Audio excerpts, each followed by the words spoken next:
exactly sure where to begin this. But let me see. I suppose the most important thing is... I'm afraid Jiraiya boy has died in battle. Huh? Even if I told you, you'd lose. Lad, just give up already! You stupid fool.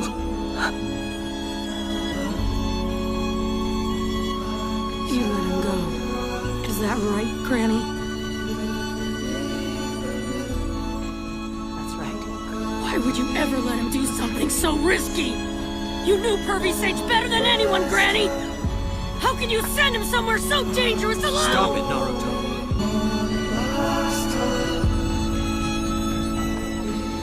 If the Pervy Sage had been the 5th Hokage, he wouldn't have let Granny Tsunade take a risk like that. Never. I can see that this child truly loved and admired Jiraiya boy.